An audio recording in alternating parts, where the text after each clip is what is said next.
Hello friends, good morning. আশা করি সবাই ভালো আছো। তো অনেকে মেসেজ করছো দেখলাম যে আমাদের ভেরিফিকেশান মেডিকেল কমপ্লিট হয়ে গেছে, তো আমরা এবার কী করব। তো তাদের জন্য আমি এই ভিডিওটা করলাম, আশা করি তোমাদের কাজে লাগবে। তো দেখো, সকলকে বলবো তোমরা সাবধানে থাকো, সচেতন থাকো, আর কয়েকদিনের মধ্যে তোমাদের জয়েনিং হয়ে যাবে আশা করছি। তো যাদের ভেরিফিকেশান মেডিকেল অলরেডি কমপ্লিট হয়ে গেছে, তো তোমাদেরকে বলবো তোমরা খোঁজ নিতে থাকো, খবর নিতে থাকো। তোমাদের ডিআইবি অফিসে খবর নাও, তোমাদের পিটি অফিসে খবর নাও যে এই যে ভিআর ফর্ম বা মেডিকেল ফর্মগুলো কলকাতা চলে এসছে কিনা বা কলকাতা সিআরও অফিসে জমা পড়েছে কিনা, এগুলো তোমরা খবর নিতে থাকো।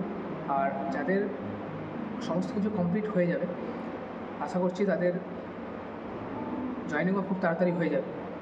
আর কলকাতা পুলিশ ডিপার্টমেন্টের যে সিস্টেমটা হলো, আমাদেরকে যেভাবে জয়েন করিয়েছিল, সেটা হলো যাদের ভিআর মেডিকেল অলরেডি কমপ্লিট হয়ে গেছিলো, তো তাদেরকে পার্সোনালি তাদের ফোন নাম্বারগুলোতে মেসেজ করে দেওয়া হয়েছিল, এবং সেই মেসেজে আমার সমস্ত ডিটেলস লেখা ছিল এবং জয়েনিং ডেটও সেখানে লেখা ছিল। তো সেই হিসেবে আমরা সেইভাবে জয়েনিং ডেট অনুযায়ী আমরা জয়েন করেছি।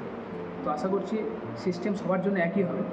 তো তোমাদেরকেও পার্সোনালি মেসেজ করে হয়তো জানিয়ে দেওয়া হবে যে তোমাদের জয়েনিং ডেট কবে, যদি ভিআর মেডিকেল কমপ্লিট হয়ে থাকে তবে। সেই হিসেবে তোমাদেরকে বলবো যে তোমরা খবর নিতে থাকো, তোমাদের যে নিজস্ব ভিআর অফিস, ডিআইবি অফিস যেখানে আছে, বা তোমাদের যে পিটি যেখান থেকে তোমাদের ভিআর মেডিকেল করানো হয়েছে, সেই সমস্ত অফিসগুলোতে তোমরা খবর নিতে থাকো। আর যে খবর নিয়ে জিজ্ঞাসা করবে যে তোমাদের ভিআর ফর্মগুলো জমা পড়েছে কিনা। তো এইভাবেই জয়েন করানো হবে। All the best. আর বারবার বলবো, ভালো থাকো, সচেতন থাকো, সাবধানে থাকবে যেন কোনো রকম শরীরের ইনজুরি না হয়, ঠিক আছে? আর কয়েকটা দিন পরে তোমরা জয়েনিং করতে চলেছো। থ্যাংক ইউ বন্ধুরা।